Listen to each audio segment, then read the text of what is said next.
Hi there, in this video I'd like to build upon the ideas in the first video of beginners arpeggios, where we introduced major arpeggios in single octaves and then looked at how to link those octaves up to get multiple octave arpeggios in root inversion.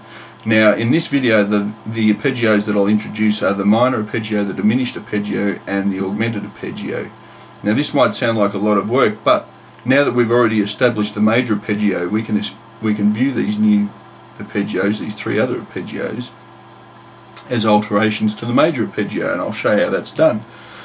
Now once we've completed this task, we then have four arpeggios with the major, the minor, the diminished and the augmented, and they form the backbone or a benchmark for sevenths, ninths, alterations and extensions and so forth. In other words, they're the basic set of tertial arpeggios which are built most commonly in Western music. Okay, so let's try and put this into practice somehow. Let us consider, for example, the C major arpeggio from the previous lesson on the top two strings. Recall that we had the C, the E and the G. Now recall also that intervallically what we've got is C, its major third interval, the E, and its perfect fifth, the G. That's why it's called a major chord major arpeggio, because of the intervals that make it up. Now if we were to turn to a minor arpeggio, for example, well, its intervallic structure is the first, the minor third and the perfect fifth. The only difference therefore between the major and minor arpeggios is that the third becomes a minor interval, thus making it a minor chord. Okay, so that simply means that we've got a first, flat and third, fifth. So in other words, all we have to do is flatten the third from the major to get to it. So once again, the major arpeggio. Now flatten that third, which is the E, so that drops back to the 11th fret. You can really hear the difference.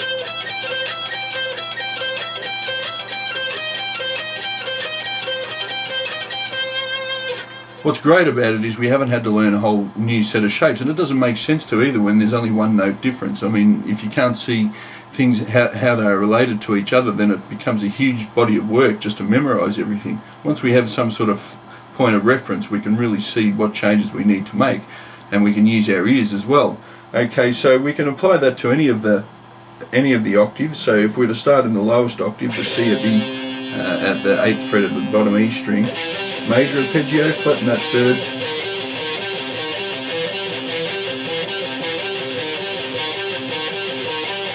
and then similarly for the 5th string. It's a little bit of a stretch. And then for the 10th fret of the D string, and you can really hear that minor tonality to it. Now recall that this octave shape changes a little when we introduce the B string, and for the major arpeggio we simply had C, E, G. Flattening the E gives us the minor arpeggio yet again. So now that we have a working knowledge of the major arpeggio, we can simply derive the minor arpeggios. Now diminished arpeggios can be seen as flattening the fifth of a major arpeggio and the flattened third, or simply flattening the fifth of the minor arpeggio.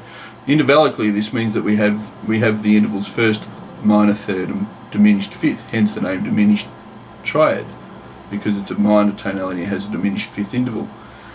Okay, so returning to the major shape on the top two strings, recall that we flatten the third to get to the minor. Now if we flatten the fifth, we get the diminished.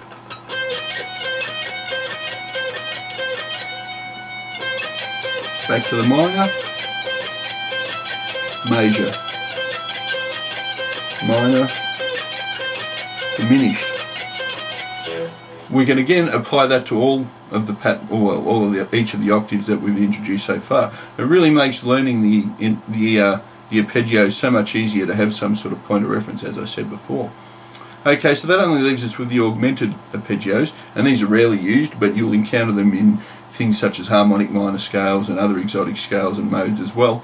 However, I will show them for the sake of completeness, and that simply means that we take the intervals first, major third and augmented fifth. In other words, the fifth is sharpened from the major triad.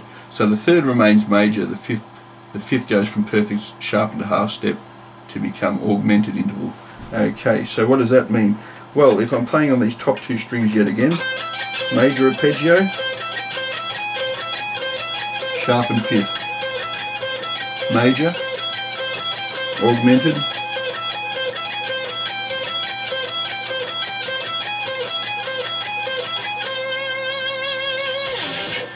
okay, so I urge you to practice these.